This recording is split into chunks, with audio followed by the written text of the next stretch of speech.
হচ্ছে পিতৃদোষ জন্মছকে থাকলে এই সময়টায় সেগুলোর থেকে মুক্তির উপায় ঠিক না।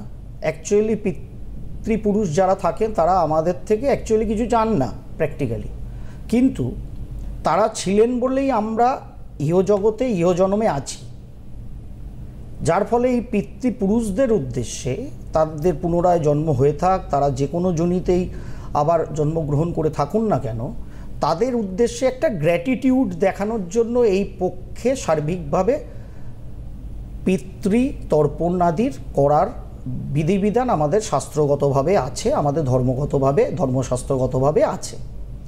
যাদের জন্মছকে পিতৃদোষ আছে কিংবা যাদের জন্মছকে কালসর্প বা কালমৃত দোষের মতো দোষও আছে, বারবার আমি বলি কালসর্প কালমৃত দোষও কিন্তু একটা ফ্যামিলিগত কার্স, পরিবার ভিত্তিকভাবে আসে। মিনিমাম 3টে প্রজন্ম কালসর্প কালমৃত দোষ চলে, যার ফলে এটাও একটা পিতৃদোষের মতোই সমতুল একটা দোষ যেটা আমরা ক্যারি ফরওয়ার্ড করি। কেন এটা আসে তার কারণ হচ্ছে পিতৃপুরুষদের যা কিছু আমরা যেরকম ভোগ দখল করি বাই ডিফল্ট, তাদের স্থাবর সম্পত্তিটা সন্তানাদি হিসেবে আমরাই প্রাপ্ত হই যখন আমাদের পিতামাতারা গত হয়, পরলোক গমন করেন, বা তারাও তখন পেয়েছিলেন যখন তাদের পিতামাতারা পরলোক গমন করেছিলেন, এটা বাই ডিফল্ট আসে। ঠিক সেরকম আমাদের পিতৃপুরুষরা যারা যারা এখনো অবধি গত হয়েছেন তাদের যে সোল ডিএনএটা সে একটা ফুটপ্রিন্ট অলওয়েজ ছেড়ে যান, যেটা আমাদের ইহজন্মে যারা যারা আমরা আছি বংশধর সেই পিতৃপুরুষগণের, তাদের ওই সোল ডিএনএর মধ্যে ওই পিতৃপুরুষদের ফুটপ্রিন্টটা আছে। যার ফলে আমাদের এই ইহজন্মে যে জন্মছকগত যে কার্ডসগুলো দেখা যাচ্ছে, যদি কিছু কারুর জন্মছকে দেখা যায়, সেটা পিতৃদোষ হতে পারে, সেটা কালসর্প কালমৃত দোষ হতে পারে। সেটা নিবারণ করা যায় কি না সত্যি কথা বলছি আমি জানি না, তবে সেটাকে মিনিমাইজ করার জন্য মূলত যেটা করা উচিত, এই যে পিতৃপক্ষটা আগামীকাল থেকে মূলত পরশু দিন থেকে শুরু হবে, যে 15 দিন ধরে চলবে মহালয়া অমাবস্যা অবধি, এই সময়টা আমরা এই সমস্ত দোষ সম্পর্কিত ক্রিয়াকলাপ শুধু করা না, শুধু ক্রিয়া করলে অনেকে দেখবেন এই পুজো দিচ্ছে, ওই পুজো দিচ্ছে, সেই পুজো দিচ্ছে, শেষে যখন কোনো ফল লাভ হচ্ছে না তখন ভগবানকে দোষ দিচ্ছে। এটা নর্মাল, তাই তো দিদি? আমরা প্রায়শই দেখি শুনি, কখনো কখনো আপনিও আমি ভাবি বাবা ভগবান অন্ধ, আমার ডাক কিছুতেই শোনেন না। আমরা বলি না কথাটা, খুব কমনলি ওয়ার্ড, এটা আমরা বলি। অ্যাকচুয়ালি আমরা অনেক কিছু করছি, অনেক চেষ্টা করছি ভালো কিছু করার বা মন্দটাকে কাটানোর, কিন্তু কিছুতেই রেজাল্ট আসছে না। এর পেছনে কারণ কি? সেটা পিতৃপক্ষে পিতৃতর্পণাদি বা পিতৃদোষ শান্তির কোনো উপায় হোক, কিংবা কালসর্প কালমৃত দোষ শান্তির কোনো উপায় হোক, আমরা যে ক্রিয়াকর্ম পূজা অর্চনাটা করছি তার সঙ্গে আমরা যেটা যুক্ত করছি না সেটা হচ্ছে ভাবকে যুক্ত করছি না।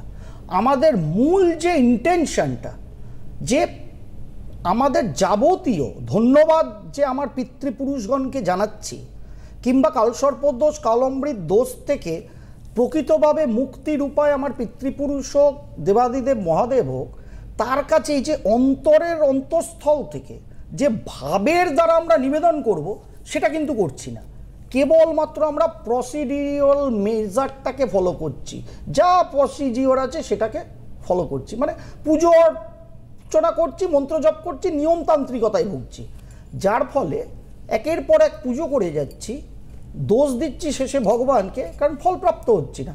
কারণ ভগবানকে আমরা ভাবটাই পৌঁছাতে পারছি না। আমাদের পিতৃপুরুষ কিছুর আশায় থাকেন না, আপনার আমার থেকে কোনো কিছুর আশা করেন না, কিন্তু আপনার আমার একটা ধন্যবাদ তাদের জানানো উচিত, তারা ছিলেন বলেই আপনি আমি আছি।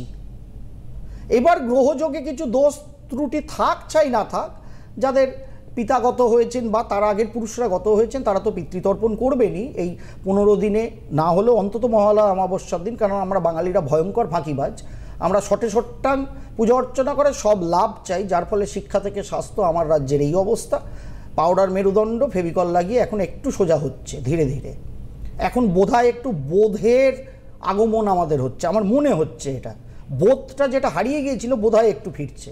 যার ফলে আমরা যখন দেবদ্বিজে ভক্তি করে বা পিতৃপুরুষের ওপরে ভক্তি করে আমরা যখন কোনো কর্ম করছি, সেখানে কিন্তু ভাবটাকে মিশ্রিত করতে হবে।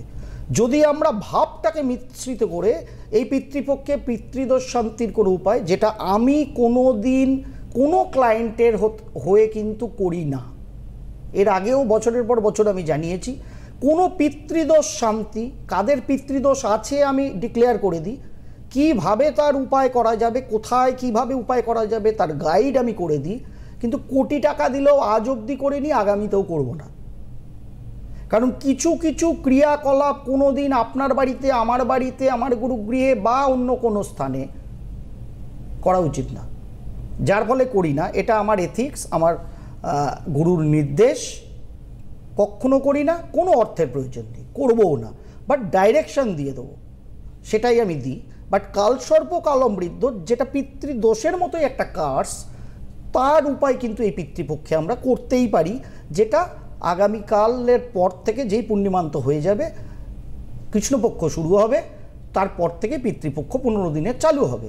সুতরাং কালসর্প কাল অমৃত দোষের শান্তি প্রতিবিধান কৌশিক ডি কাশ্যপের কাছে এলে আগেও হয়েছে, আজও হবে, আগামীতেও হবে, সঠিক উপায়ে, সঠিক নিয়ম মেনে এবং ভাবের সঙ্গে সেটাকে করা যেতে পারে। যদি আপনারা করতে চান সেটা আসতে পারেন, আমার তাতে কোনো আপত্তি নেই।